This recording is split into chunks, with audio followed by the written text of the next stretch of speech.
अब मान लो तुम किसी फाइट के बीच में हो। अब तुम एक ऐसी सिचुएशन में फंस चुके हो जहां पर तुम्हारे सामने काफी बंदे हैं और तुम्हें पता है कि अगर किसी दो ने भी ढंग से चांटे मार दिए तो तुम नहीं उठने वाले। मगर क्या हो अगर तुम्हारी बॉडी ही पेन फील ना करे।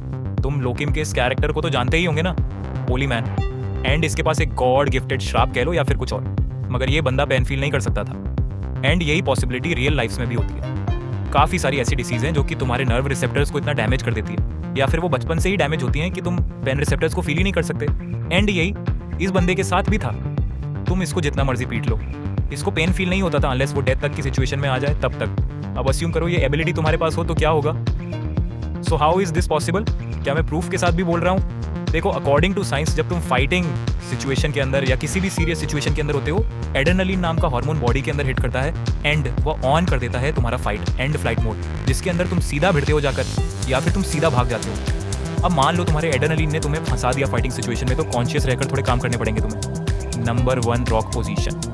भाई ये क्या बकवास कर रहा है? रॉक पोजीशन एक ऐसी पोजीशन होती है जहां पर तुम अपनी बॉडी के हर मसल को काफ़ी टाइट कर लेते हो। अगर तुम जिम जाते हो या कुछ भी करते हो तो तुमने बाइसेप या चेस्ट या बैक तो फ्लेक्स करी होगी ना कभी एंड वही फ्लेक्स के टाइम पर तुम्हारा मसल काफ़ी टाइट हो जाता है, जिसकी वजह से वो काफ़ी ज़्यादा अच्छी तरह से दिखता है। मगर अगर तुम कहीं से सीख लो कि तुम्हारी बॉडी को पूरी तरह से एक ही बार में कैसे स्टिफ करना है, तो जब कोई बंदा तुम्हें हिट करने लगेगा तुम अपनी बॉडी को स्टिफ कर सकते हो, तो उसका असर काफ़ी लेवल तक डिक्रीज हो जाए। एंड अगर वो पंच करके रुके, बीच के टाइम स्लैब के अंदर तुम अपना मूव यूज़ कर सको।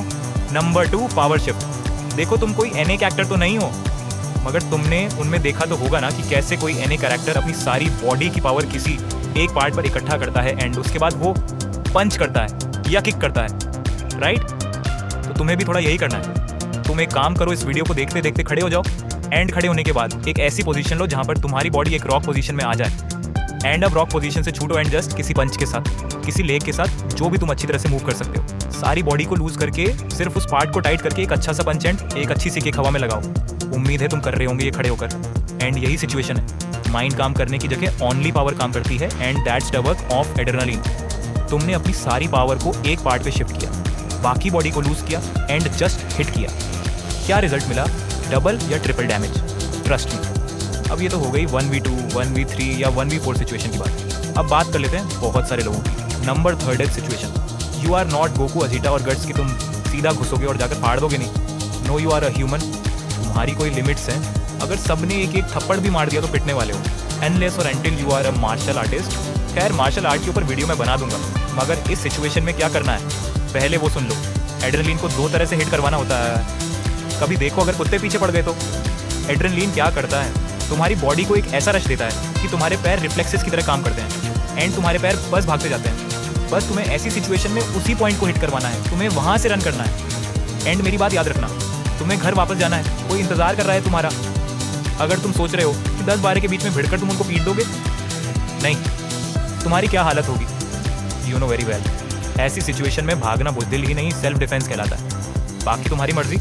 अगर तुम्हें शेर खान बनना है तो नंबर 4, कॉन्फिडेंस। अगर ये चीज़ तुम्हारे पास आ गई, ट्रस्ट मी, तुम 1v4 सिचुएशन तो आराम से हैंडल कर लोगे। तुम बस खड़े हो जाओ सामने एंड तुम्हारे पास मान लो कोई अच्छी बॉडी है। अपने सामने वाले को एक बार देखो, तुम्हें देखते ही पता लग जाएगा कि अगर तुम्हारी इनके साथ 1v1 हुई तो ऑब्वियसली तुम इनको पीट कर गिर देने वाले हो। अब भले ही वो 1v4 दिखे तुम्हें, मगर अगर तुम्हारे माइंड के अंदर ये चीज़ हिट हो गई कि मैं इनको आराम से पीट दूंगा जस्ट बिकॉज माई बॉडी के पास एक पावर है, सो ट्रस्ट मी, भी डैश हो जाके। बट रिमेंबर कि फर्स्ट प्रायोरिटी हम भागने को देंगे। अगर भाग नहीं सकते तो फिर डरना भी मत।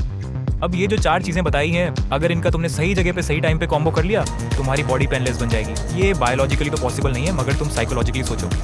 रॉक पोजीशन, रिलीफ, पावर, एक जगह एंड जस्ट हिट, ऐसी वीडियोस मिलेगी तुम्हें सोल साइके पे। मेरा काम था समझाना, उम्मीद है तुम समझ चुके हो।